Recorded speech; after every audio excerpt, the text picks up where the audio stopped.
হাজার আলাইহিস সালাম, ওনার জীবনী থেকে শিক্ষা হচ্ছে তাওয়াক্কুল আলাল্লাহ, বিপদে আপদে সবসময় ভরসা কার উপর? ওয়ামান ইয়াতাওয়াক্কাল আলাল্লাহি ফাহুয়া হাসবু, যে ব্যক্তি আল্লাহর উপর ভালো করে তাওয়াক্কুল করে একমাত্র আল্লাহই তার জন্য যথেষ্ট হয়ে যায়। সুবহানাল্লাহ, সুবহানাল্লাহ পড়ছেন? পড়েন সুবহানাল্লাহ। হাজার আলাইহিস সালাম, ওনার জীবনী থেকে শিক্ষা হচ্ছে আল্লাহর উপর তাওয়াক্কুল। সাইয়েদনা ইব্রাহিম আলাইহিস সালাম সাইয়্যিদাতুনা হাজারকে নিয়ে, দুধের বাচ্চা ইসমাইলকে নিয়ে মক্কার মরুজমিনের মাঝখানে রেখে আসলেন। মানুষ নাই, প্রাণী নাই, খাওয়ার পানি নাই, কোনো পশু পাখি নাই, আকাশের পাখিও নাই, কেউ নাই, একটা মাত্র পানির মশক। একটা মশকের ভেতরে সামান্য কিছু পানি। দুধের বাচ্চা ইসমাইলকে নিয়ে সাইয়্যিদাতুনা হাজার দাঁড়িয়ে রইলেন। কোনো কথা না বলে বিবি আর বাচ্চাকে রেখে চলে যাচ্ছেন। চোখের পানি ছেড়ে সাইয়্যিদাতুনা হাজার ডেকে বললেন, ইব্রাহিম একটু দাঁড়াও। কথা নাই, বার্তা নাই, কিছুই বললা না। কি আমার অপরাধ? কেন এই ধুধুমরু প্রান্তরে আমাকে দুধের বাচ্চাটারে রেখে গেলা? শুধু একটা কথাই জানতে চাইবো, এই যে আমাদেরকে রেখে পাষণ্ডের মতো তুমি চলে যাও, এটা কি তোমার নিজের ইচ্ছায় নাকি আল্লাহর ইচ্ছায়? সাইয়েদনা ইব্রাহিম কোনো কথা না বলে শুধু প্রশ্নের উত্তর দিলেন, বললেন আল্লাহর ইচ্ছায়। কার ইচ্ছায়? নবীরা নিজের ইচ্ছায় কিছু করে না, যেটাই করে করে কার ইচ্ছায়? সাইয়্যিদাতুনা হাজার বললেন, ইদান লা ইউদাইয়ুনাল্লাহ, তোমার ইচ্ছায় যদি আমাদেরকে রেখে না যাও, আল্লাহর ইচ্ছায় যদি রেখে যাও, তাহলে আমার ভরসা আছে আল্লাহ আমাদেরকে নষ্ট হতে দিবে না, আল্লাহ আমাদেরকে কোনো কষ্ট দিবে না, আমার আল্লাহই আমার জন্য যথেষ্ট। সুবহানাল্লাহ। আপনারে মায়েরা যারা আছেন, আপনাকে আর আপনার দুই সন্তানকে নিয়ে আপনার স্বামী সিলেটের হাকালুকি হাওরের মাঝখান দিয়ে রেখে আসছে। কি করবেন? পিছনে পিছনে দৌড়াবেন, গালাগালি শুরু করবেন। যদি বলে আল্লাহর ইচ্ছায় তোমার রেখে গেলাম, জীবনেও মানতে চাবেন না, বলবেন তোরেও বাদ দিলাম, তোর আল্লাহরেও বাদ দিলাম। আছে না নাই? কিন্তু সাইয়্যিদাতুনা হাজার কেমন নারী ছিলেন, একটা টু শব্দ করেন নাই। শুনতেছেন? কেন ইমাজিন, কল্পনা করতে পারেন? ধুধুমরু প্রান্তর, খাওয়ার কিছু নাই, পান করার কিছু নাই, কথা বলার মতো একটা মানুষ নাই, রৌদ্রের তাপ মরুভূমির বালুর উপরে এমন ভাবে পড়ে। সৌদি আরবের মরুভূমি যারা দেখেছেন, প্রচন্ড বালুর মধ্যে চাল রেখে দিলে চালগুলো মুড়ি হয়ে যায়। ওই প্রচন্ড মরুভূমির মধ্যে দাঁড়িয়ে বললেন, যদি আল্লাহর ইচ্ছা হয়, আমার আল্লাহ আমার জন্য যথেষ্ট। ঠিকই আল্লাহ যথেষ্ট হয়েছেন। এই মহিলাকে দিয়ে মক্কা আবাদ হয়েছে। মক্কায় কোনো মানুষ থাকতো না, এখন মক্কায় গেলে জায়গা পাওয়া যায় না। 25 লক্ষ লোক আমরা হজ করেছি এবার। প্রতিদিন 3 লক্ষ 4 লক্ষ মসজিদুল হারামে একসাথে জামাত। জুমার নামাজের দিন 5 লক্ষ 7 লক্ষ 10 লক্ষ হয়ে যায়। এতগুলো মানুষ আগে ছিল না। সব হলো সাইয়্যিদাতুনা হাজারের ইমানের ফসল। সুবহানাল্লাহ। এই নারী এখানে থাকলেন আল্লাহর উপর ভরসা করে, ইমানের পরীক্ষা দিতে লাগলেন। একদিনের ব্যবধানে খাওয়ার পানির মশকের পানি শেষ। ইসমাইল আলাইহিস সালামের পায়ের ধাক্কায় জমজমের পানি এলো। জুরহুম নামক একটা গোত্র যাচ্ছিল, তারা এসে ওনার হাতে মরিদ হলো। সুবহানাল্লাহ। তারা এসে বলল, আমাদেরকে শুধু জমজমের পানি খেতে দেন, আপনি যা বলবেন সব আমরা মেনে নিলাম। শুরু হলো মক্কার আবাদ। হাজার হাজার মানুষ বাড়তে শুরু করলো, মক্কা শহরের এক্সপানশন হলো। গোটা বিশ্ব থেকে লক্ষ লক্ষ মানুষ এখন মক্কার দিকে ছুটে চিল্লায় বলেন ঠিক কিনা? এজন্য আমার মায়েরা অনেক লম্বা জীবনী, তার একটা ঘটনাই বললাম। সাইয়্যিদাতুনা হাজার, ওনার জীবনী থেকে আমার মায়েদের বোনেদের জন্য শিক্ষা, তাওয়াক্কুল আলাল্লাহ। বাঁচি আর মরি, সুস্থ থাকি আর অসুস্থ থাকি, বিপদে থাকি আর যেই কোনো সমস্যায় থাকি না কেন, ভরসা করতে হবে একজনের উপর। তিনি কে? আল্লাহর উপর যে ভরসার মতো ভরসা করতে জানে, আমার আল্লাহই তার জন্য যথেষ্ট। ঠিক কিনা? তাহলে হাজার থেকে আমার বোনদের জন্য শিক্ষা হচ্ছে, তাওয়াক্কুল করবো আমরা কার উপরে? ভরসা রাখবো কার উপর? না নৌকার উপর, না ধানের শীষ, নাকি লাঙ্গল, নাকি দাড়িপাল্লা? ভরসা কার উপরে? সবসময় আত-তাওয়াক্কুল আলাল্লাহ, আল্লাহর উপর ভরসা করতে হবে আমার মায়েরা, আমার বোনেরা। 2 নম্বরে বলেছি কার কথা? আসিয়া রাদিয়াল্লাহু তাআলা আনহা আলাইহাস সালাম, ফেরাউনের স্ত্রী। এই মহিলা অনেক দামি মহিলা, মুসা আলাইহিস সালামের পালক মা। সুবহানাল্লাহ পড়েন। নিজের সন্তান ছিল না, সাইয়েদনা মুসা আলাইহিস সালামকে মায়ের মতো লালন পালন করেছেন। গোপনে গোপনে মুসা আলাইহিস সালামের উপর ঈমান এনেছেন, গোপনে গোপনে রাত্রিবেলা তাহাজ্জুদ পড়ে চোখের পানি ছেড়ে চাইতেন কার কাছে? ফেরাউনের বউ আর ফেরাউনের ফিনান্স মিনিস্টার, অর্থমন্ত্রীর বউ, দুইজন লুকিয়ে কালিমা পড়ে মুসলমান। ফেরাউন কিচ্ছু জানে না। সুবহানাল্লাহ। কি আল্লাহর খেলা!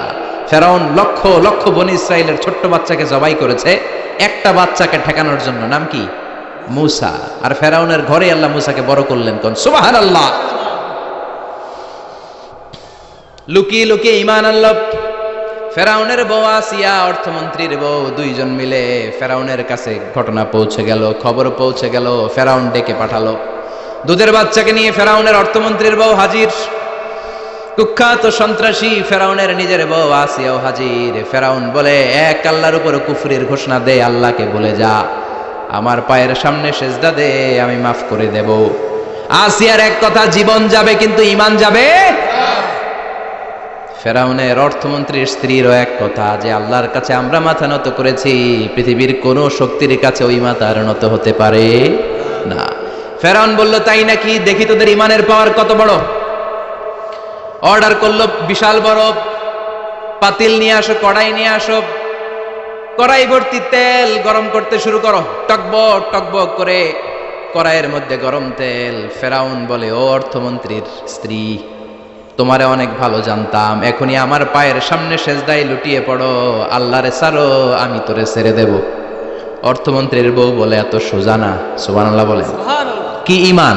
ঈমানের পথে অবিচল থেকে আমার মরণ যেন হয়, তোমারই কাছে মিনতি আমার, তোমারই কাছে মিনতি আমার, মহামহিম দয়াময়, ঈমানের পথে অবিচল থেকে আমার মরণ যেন হয়। পড়েন আমিন। আবার পড়েন আমিন। এক কথা, আল্লাহর সামনে মাথা নত করেছি, কারোর সামনে করব না। ফেরাউন অর্ডার দিল, এই মহিলার দুধের বাচ্চাটারে টান দিয়ে আন, টকবক তেলের মধ্যে, কড়াইয়ের মধ্যে গরম তেলের মধ্যে ছেড়ে দে। মায়ের চোখের সামনে দুধের বাচ্চাকে গরম তেলের মধ্যে ছাড়ে। হিসাবটা কি সহজ নাকি? কথা বলেন। চিৎকার দিয়ে মা কেঁদে ওঠে, ছেড়ে দাও। ফেরাউনের নির্দয় অন্তরে দয়া হয় না। দুধের বাচ্চাটারে তেলের মধ্যে ছেড়ে দেওয়ার পরে মুহূর্তের মধ্যে ছেলেটা রোস্ট হয়ে যায়। কিন্তু ছেলেটা হাত উঁচু করে ডেকে বলে, মা ভয় পেও না, তোমরা দেখো টকবগে কড়াইয়ের ভেতরে তেল, আসলে মা এটা আগুন না, এটা জান্নাতের বাগান। ও মা, ফেরাউনের দিকে তাকাস না রে মা, আমার মতো দৌড় দিয়ে তেলের মধ্যে ঝাঁপ দে। আল্লাহু আকবার। ফেরাউনের অর্থমন্ত্রীর বউয়ের ঈমান দ্বিগুণ হয়ে যায়, তিনগুণ হয়ে যায়। সে বলে, ফেরাউন, গোটা পৃথিবীটার এক পাশে করতে পারবি, কিন্তু আমার মাথাটা তোর পায়ের সামনে নোয়াতে পারবি? ফেরাউনের অর্থমন্ত্রীর ওই স্ত্রীকে বাচ্চার পরে ওই তেলের মধ্যে ঢেলে দেওয়া হলো। ওই মহিলাটাও রোস্ট হয়ে যায়। বাকি রইল ফেরাউনের বউ আসিয়া। কি নাম? আসিয়া কিন্তু দৃশ্যটা দেখেছে, চাক্ষুষ মৃত্যু দেখেছে দুইজনের। ফেরাউন বলে, আসিয়া, কত অন্তরঙ্গ সম্পর্ক আমাদের, আজীবন কত ভালোবাসা ছিল, কত খুনসুটি ছিল, কিন্তু আমার পায়ের মধ্যে সেজদা দিয়ে প্রমাণ কর তুই আমারে ভালোবাসিস। আসিয়ারও একই কথা, জীবন দিব কিন্তু ঈমান দিব না। ফেরাউন বলল, তোকেও আমি ছাড়বো না, তোকে আমি উলঙ্গ করব। হাজার হাজার মানুষের সামনে আসিয়ার কাপড় টেনে নেওয়া হলো, তক্তার মধ্যে শুইয়ে তক্তার মধ্যে হাতে পায়ে পেরেক মারা হলো। হাতের এই পাশ দিয়ে পেরেক ঢুকে ওই পাশ দিয়ে বেরোয়, তক্তার এ পাশ দিয়ে ঢুকে ও পাশ দিয়ে বেরোয়, ফিনকি দিয়ে রক্ত বের করে। আসিয়া সহ্য করতে না পেরে ডেকে বলে, আল্লাহ, ফেরাউন থেকে তুমি আমারে বাঁচাও। এই দোয়াটা সূরাতুত তাহরিমে আল্লাহ সরাসরি কোট করেছেন, রব্বিবনিলি ইনদাকা বাইতান ফিল জান্নাহ, ও আল্লাহ মালিক, তোমার পাশে জান্নাতে একটা ঘর বানায়া দিও। এরকম একটা সঙ্গীত আছে না নাই?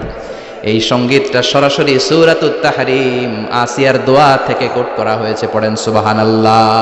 মালিক তুমি জান্নাতে তোমার পাশে আমায় একটি ঘর বানিয়ে দিও,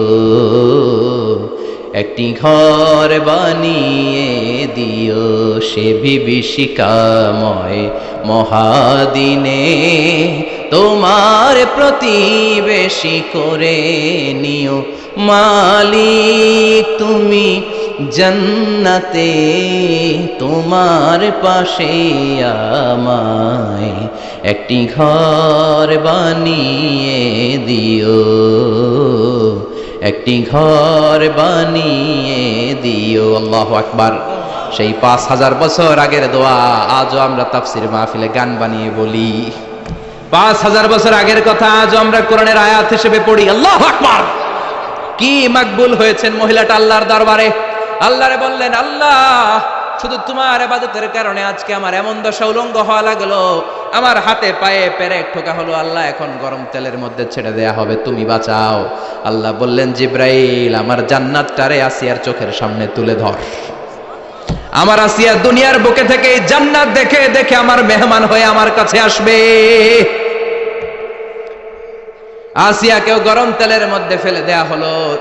দুনিয়ার বুকে থেকে জান্নাতের নমুনাটা দেখতে দেখতে সাইয়েদাতুনা আসিয়া আল্লাহর কাছে চলে গেলেন। পড়েন আল্লাহু আকবার।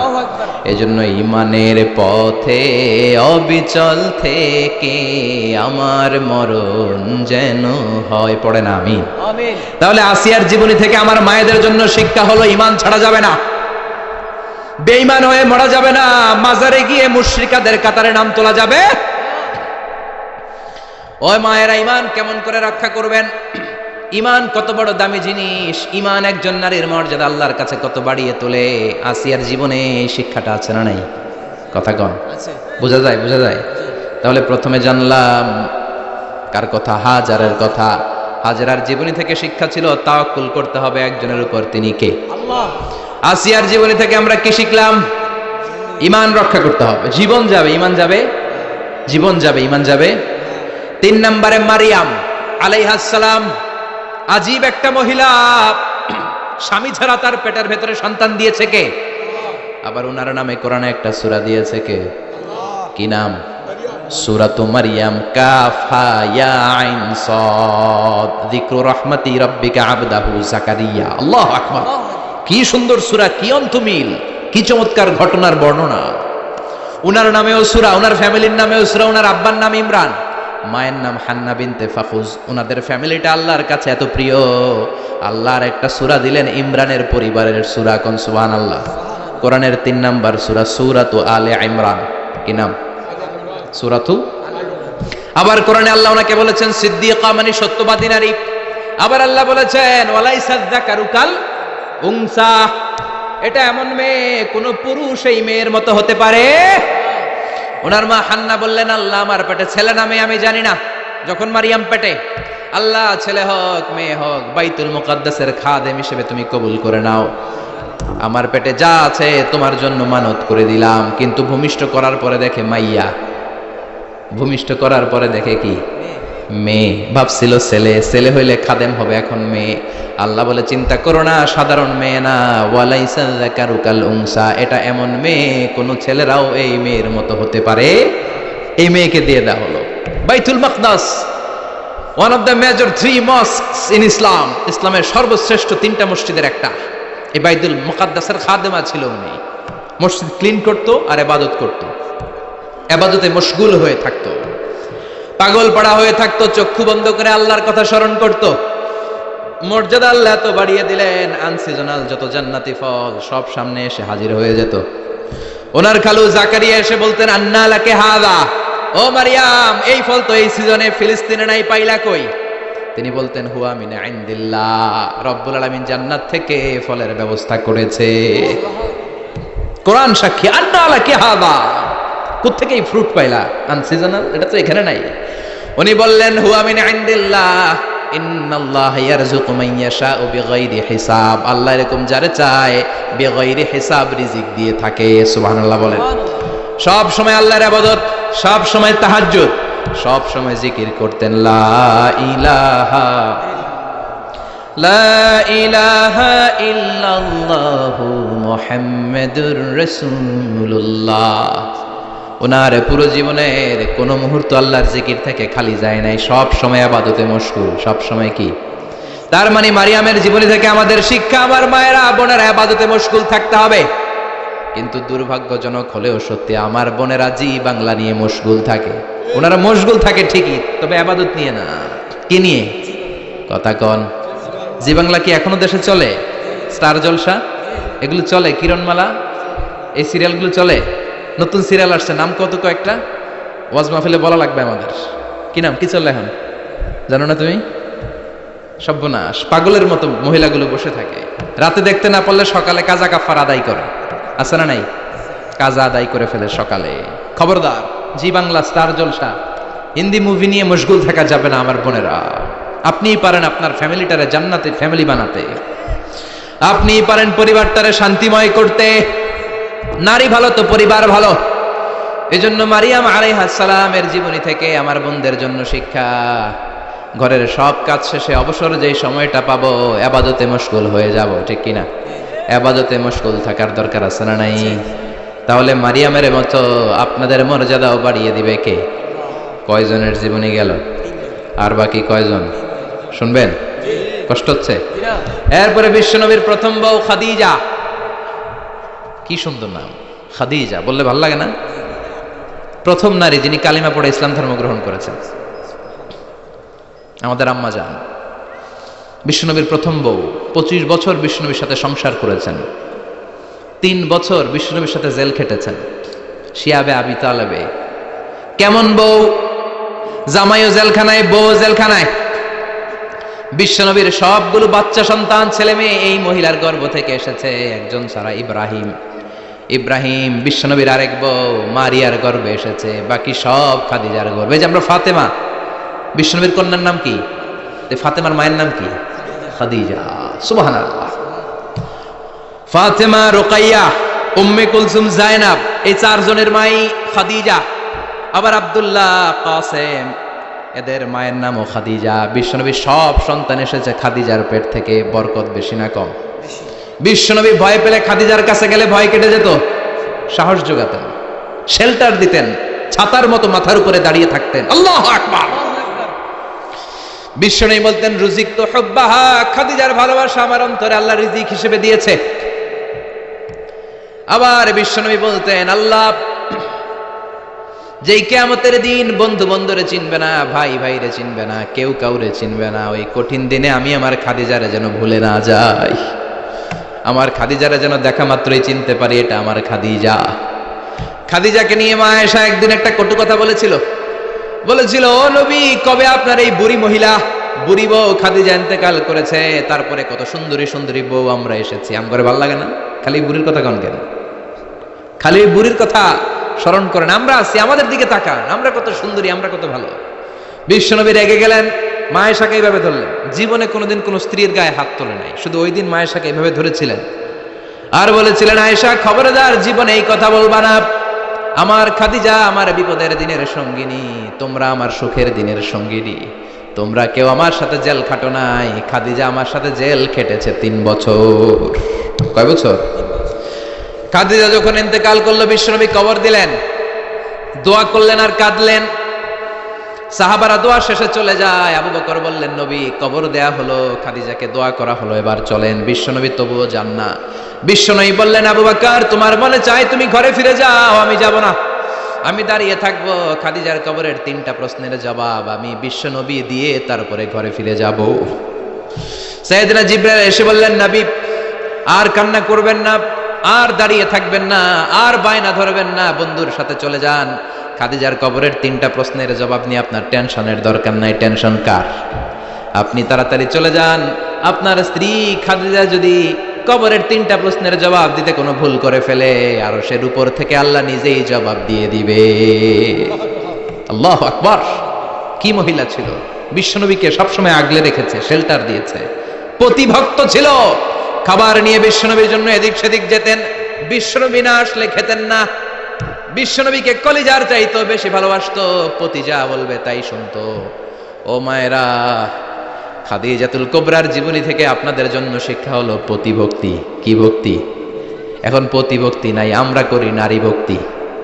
এখন নারী নির্যাতন কমে গেছে বাংলাদেশে, বেড়ে গেছে পুরুষ নির্যাতন। কথা কন। এখন আমরা ভক্তি করা লাগে। আমরা ভক্তি না করলে ঘরে খাওয়ান নাই, এরকম ঝামেলা আছে না নাই? কথা বলেন। আপনাদের নাগাইশের মহিলারা অনেক ভদ্র, নাগাইশের মহিলারা নিশ্চয়ই পতিকে অনেক ভক্তি করে। মায়েরা, বোনেরা, আপনার স্বামী যদি আপনার উপরে নাখোশ থাকে, আপনার এবাদত আপনাকে বাঁচাতে পারবে না।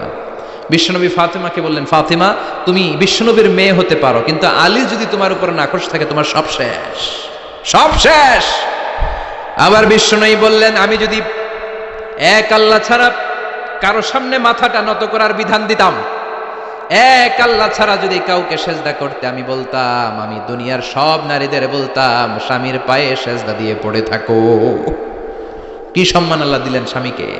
আপনার জান্নাত আপনার স্বামীর ভেতরেই। স্বামীকে সন্তুষ্ট করেন, স্বামীর আনুগত্য করেন, দেখবেন ফ্যামিলিটা সুন্দর হবে। আর স্বামীরা স্ত্রীদেরকে ভালোবাসেন, স্ত্রীদেরকে ভালোবাসার গল্প শোনাবেন, দামি দামি শাড়ি কিনে দিবেন, তারপরে রাত্রিবেলা গান শোনাবেন।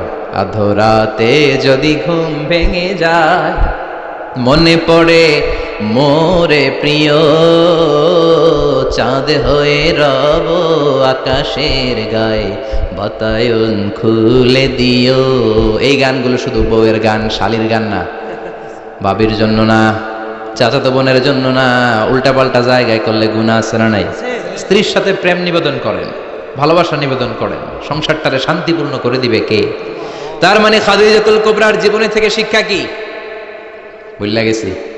কি শিক্ষা? প্রতিভক্তি। কি ভক্তি? স্বামীকে ভক্তি করা লাগবে, তা না হলে জান্নাত নাই। এরপরে বিশ্বনবীর একমাত্র কুমারী বউ নাম কি? আয়েশা। বিশ্বনবী বললেন, উরিতুকি ফিল মানামি সালাসা লায়াল। আয়েশা, বিয়ের আগে তোরে কিন্তু আমি 3 বার স্বপ্নে দেখছিলাম।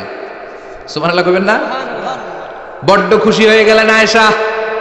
এরপরে বললেন, 3 বার স্বপ্ন দেখার পরে তোমার ব্যাপারে মনের মধ্যে কেমন কেমন যেন ভালো লাগে।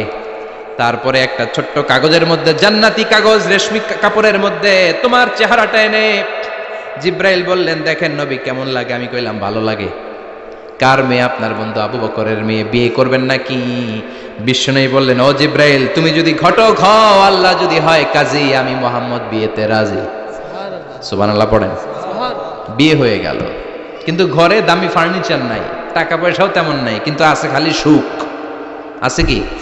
যেটা টাকা দিয়ে কিনা যায়, টাকা দিয়ে বাড়ি কিনা যায়, গাড়ি কিনা যায়, সুখ কিনা যায় নাকি? টাকা দিয়ে বিছানা কিনা যায়, বালিশ কিনা যায়, ঘুম কিনা যায় নাকি? কথা বলেন। এজন্য সুখ দেওয়ার মালিককে। দোকানে সুখ পাওয়া যায়? নাকাইশ বাজারে তো সুখ বেছে না, বেচলে নিয়ে যেতাম আছে গাড়িতে করে। সুখ বেছে? কথা কন। সুখ পাওয়া যায় না। সুখ দেওয়ার মালিক একজন, তিনি কে? মা আয়েশা একমাত্র কুমারী বউ। আদর করে তিনি ডাকতেন হুমায়রা, আবার মাঝে মাঝে ডাকতেন ইয়া আইশু। আয়েশা না, আইশু, সংক্ষেপ। এত ভালোবাসতেন মা আয়েশাকে। মা আয়েশা গ্লাসের যেই জায়গা দিয়ে পানি খেতেন, বিশ্বনবী ওই জায়গায় মুখ লাগিয়ে পানি খেত। মা আয়েশা গোশতকে হাড্ডি ফেলে দিলে বিশ্বনবী ওই হাড্ডিটা নিয়ে চষতে শুরু করে দিত। এক বালতি থেকে পানি নিয়ে 2 জনে গোসল করত। আবার বিশ্বনবীর সাথে সাথে মাঝে মাঝে বায়না ধরতো, মাঝে মাঝে রাগও করত। সুবহানাল্লাহ কোন? স্বামী স্ত্রীর মধ্যে একটু রাগ আছে না নাই? রাগ থাকলে ওইটারে আবার ভালোবাসায় পরিণত করে দেয় কে? রাগ না থাকলে ভালোবাসা তো ভালোবাসাই না, রাগ থাকতেই হবে, তাইলেই ভালোবাসার মর্ম বোঝা যায়। চিল্লায় বলেন ঠিক কিনা? ক্ষুধা না থাকলে খাবারের মর্যাদা বোঝা যায় না। সারাদিন পেট ভরা, খাওয়ার মজা বুঝবেন? ক্ষুধা, প্রচন্ড ক্ষুধা, তৃষ্ণার্ত, লেবুর শরবত পাইলে অমৃতের মতো লাগবে। প্রচন্ড ক্ষুধা, হাজি বিরিয়ানি পাইছেন 1 প্লেট, ইচ্ছে মতো খাবেন, কিন্তু পেট ভর্তি, হাজি বিরিয়ানি খাওয়া যাবে? এজন্য রাগ না থাকলে ভালোবাসা যে কত দামি, ভালোবাসা যে আল্লাহর পক্ষ থেকে কত বড় নেয়ামত বোঝা যায় না। মাঝে মাঝে মা আয়েশা রাগ করতেন। শুনতেছেন? বিশ্বনবী বলেন, আয়েশা কখন তুমি রাগ করো, কখন তুমি আমারে ভালোবাসো আমি বুঝি। সুবহানাল্লাহ পড়েন। মা আয়েশা বললেন, কেমনে বুঝেন? বিশ্বনবী বললেন, যখন তুমি রাগ করো তখন নামাজের পরে দোয়ার মধ্যে বলো, ও ইব্রাহিম আলাইহিস সালামের আল্লাহ, আপনি আমার উপর দয়া করেন। তার মানে তুমি রাগ করে আছো, আমার নাম নাও নাই। আর যখন আমার উপর খুশি থাকো, নামাজের পরে দোয়াতে বলো, মুহাম্মদ সাল্লাল্লাহু আলাইহি ওয়াসাল্লামের আল্লাহ, আপনি আমাদের উপর রহমত করেন। তার মানে খুশির সময় তুমি আমার নাম নাও, রেগে গেলে অন্য নবী দিয়ে দোয়া সেরা দাও। রেগে গেলে আমার নামটা নাও না। মা এসে বলে, নবী গো, আমি তো শুধু নামটাই মুখ দিয়ে নেই না, কিন্তু কলিজা থেকে তো আপনারে বাদ দিতে পারি না। আল্লাহু আকবার, কি ভালোবাসা! মা এসে বলতেন, আমি যখন বিশ্বনবীর সাথে শীতের রাতে এক ল্যাপের নিচে ঘুমাতাম, তখন জিব্রাইল অভিনাজিল করত। সুবহানাল্লাহ নাই? কোন স্ত্রীর সাথে অন্তরঙ্গ বসবাসের সময় কোরআনের অভিনাজিল হতো না। একমাত্র মা আয়েশার সাথে যখন এক বিছানার এক ল্যাপের নিচে দুইজন শুয়ে আছে, কোরআনের আয়াত নাজিল করছে কে? আবার মা আয়েশা বলছেন, আমার কারণে ও মুসলিম উম্মাহ তোমরা তায়াম্মুমের বিধান পেয়েছো। ফাতায়াম্মামু সাঈদান তাইয়্যিবা। মা আয়েশা একটা যুদ্ধে গিয়েছিলেন, যুদ্ধ থেকে ফেরার পথে মা আয়েশার গলার লকেট নাই। মাঝে মাঝে হয় না, মহিলা গলার লকেট পায় না, পুরা বাড়ি আগুন করে ফেলাইছে, লকেট নাই, লয়ে গেল রে, নিয়ে গেল রে, হারাইলাম রে। মা আয়েশার লকেট নাই। লকেট হারানোর পরে মা আয়েশা কান্নাকাটি। বিষ্ণু বললেন, থামো। অনেকক্ষণ থামার পরে লকেট খুঁজে পায় না। সবাই খোঁজাখুঁজি, লকেট কই, লকেট কই, লকেট খুঁজে পায় না। ওদিক দিয়ে মাগরিবের নামাজের সময়ও শেষ, নামাজের সময় শেষ। আর যেই জায়গায় লকেট খোঁজার জন্য থামা হয়েছে, ওই জায়গায় আবার পানি নাই, পানি সামনে, পানির দিকেও যেতে পারে না, লকেটও খুঁজে পায় না, নামাজও পড়া যায় না। সব সাহাবীরা মিছিল শুরু করছে, আবু বকর রে ধর, ধর ধর, আবু বকর রে ধর। আবু বকরের মেয়ের কারণে নামাজ আমাদের চলে যাচ্ছে। সাইয়েদনা আবু বকর ঘটনা বেসামাল দেখে আয়েশার কাছে গেল, যে দেখে বিশ্বনবী মা আয়েশার কোলের মধ্যে, ল্যাপের মধ্যে মাথা দিয়ে শুয়ে আছে। রাগের চোটে বুখারীর বর্ণনা, আঙ্গুল নিয়ে মা আয়েশার পেটের মধ্যে দিল এক খোঁচা। লকেট হারাইলি কেন? ক, তোর জন্য বাইরে মিছিল চলে, তোর জন্য বাইরে সব সাহাবারা বলে নামাজ পড়তে হবে, সময় নাই। ও আবু বকর, আপনার মেয়ের কারণে এই কাণ্ড। খাসরা মানে কুমর। আবু বকর মা আয়েশার খাসরাতে এত জোরে গুতা মেরেছেন, মা আয়েশা বললেন, এই গুতার কারণে আমি অনেক দূরে চলে যাওয়ার কথা ছিল ব্যথার চোটে, কিন্তু যাই নাই, কারণ কোলে কে? কোলের মধ্যে বিশ্বনবীর মাথা, নড়ে গেলে বিশ্বনবীর ঘুম ভেঙে যাবে, ব্যথাটা হজম করেছি, নড়ি নাই। আল্লাহ তখন আয়াত নাজিল করলেন, ফালাম তাজিদু মাআন ফাতায়াম্মামু সাঈদান তাইয়্যিবা। ও সাহাবারা, মিছিল বন্ধ করো। কোন নারীর বিরুদ্ধে মিছিল করো? এই নারীর সাথে তো বিয়ে আমি সরাসরি বিশ্বনবীর দিয়েছি। যাও, ওযুর জন্য টেনশনে ছিলা, টেনশনের দরকার নাই। আয়েশার কারণে আজকে নতুন করে একটা বিধান দিলাম, আজ থেকে যদি ওযুর পানি না পাওয়া যায়, বালুর মধ্যে 2 হাত বাড়ি মেরে তায়াম্মুম করো, নামাজ পড়ে নাও, কবুল করে নিবে কে? এই মা আয়েশার লকেট হারানোর কারণে তায়াম্মুমের বিধান নাজিল হয়েছে। কোন সুবহানাল্লাহ। এজন্য মা আয়েশা বলতেন, ও উম্মতেরা, জেনে রাখো, এই যে তায়াম্মুম করো, এটা কিন্তু আমার কারণে পাইছো। সুবহানাল্লাহ কোন? আবার মা আয়েশা বলতেন, আমার কোলে মাথা রেখে বিশ্বনবী শেষ নিঃশ্বাস ত্যাগ করেছে, আবার আমার ঘরের মধ্যেই বিশ্বনবীর কবর। সুবহানাল্লাহ। বিশ্বনবীর কবরটা কিন্তু মা আয়েশার ঘরের মধ্যে। এখনো বিশ্বনবীর কবর যেই জায়গায়, এই জায়গায় মা আয়েশার ঘর ছিল। সুবহানাল্লাহ কোন? 2210টি হাদিস বর্ণনা করেছেন। কত? কথা কয় না? 2210টা ফ্যামিলির হাদিস বর্ণনার জন্য মা আয়েশাকে আল্লাহ তাআলা বিশ্বনবীর ট্যাপ রেকর্ডার বানিয়ে পাঠিয়েছেন। যাই বিশ্বনবী বলতেন, ট্যাপ রেকর্ডের মতো রেকর্ড করে সব সাহাবীদের কাছে বর্ণনা করতেন। কত কবিতা উনি নিজে জানতেন, নিজেই জানে না। কত মাসালা যে জানতেন, তার কোনো হিসাব নাই। ইলমুল ফারায়েজ, বাপ মরলে, ছেলে মেয়ে থাকলে কে কতটুকু সম্পদ পাবে, মা আয়েশার চেয়ে বিধান মদিনায় কেউ জানতো না।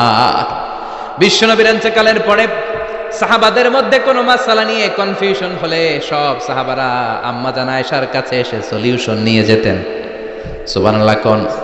বিশ্বনবী যা বলেছেন সব মুখস্থ রেখেছেন, সব জ্ঞানের কথা ছড়িয়ে দিয়েছেন, সব সময় পড়াশোনা করতেন। সুবহানাল্লাহ। তার মানে মা আয়েশার জীবনী থেকে আপনাদের জন্য শিক্ষা হচ্ছে জ্ঞানার্জন, জ্ঞানানুরাগী হতে হবে। কি হতে হবে? জ্ঞানানুরাগী। বুখারীর বঙ্গানুবাদ পাওয়া যায়, কোরআনের বঙ্গানুবাদ পাওয়া যায়, ইসলামিক অনেক ভালো ভালো রাইটারের বই পাওয়া যায়, ঠিক কিনা? এগুলো পড়ার দরকার আছে না নাই? অনেকে বলে, হুজুর আমার ছেলেটা মোবাইল ছাড়া কিছু বোঝে না। কি কয়? মোবাইল ছাড়া কিচ্ছু বোঝে না। হুজুর মোবাইল দিলে ঠান্ডা, মোবাইল নিলে কান্দে, এরকম আছে না নাই? এর কারণ হাজব্যান্ড ওয়াইফ দুইটার কাছে সবসময় মোবাইল। কথা কন? বাবার কাছেও মোবাইল, মায়ের কাছেও মোবাইল, তো ছেলে মোবাইলের জন্য কাঁদবে না তো কি করবে? বাবার হাতেও যদি বই থাকে, মায়ের হাতেও যদি বই থাকে, ছেলে মোবাইল চাবে নাকি? ছেলেও চাবে বই, ছেলে চাবে কি? কথা বুঝতে পেরেছেন?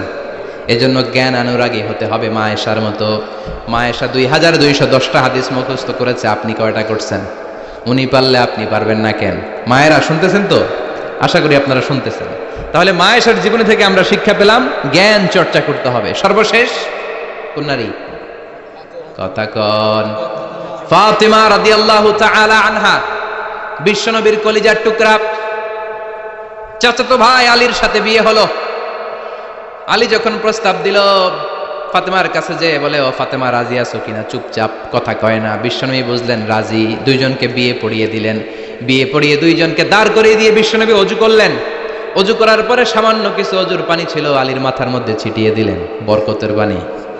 সুবহানাল্লাহ কইবেন না?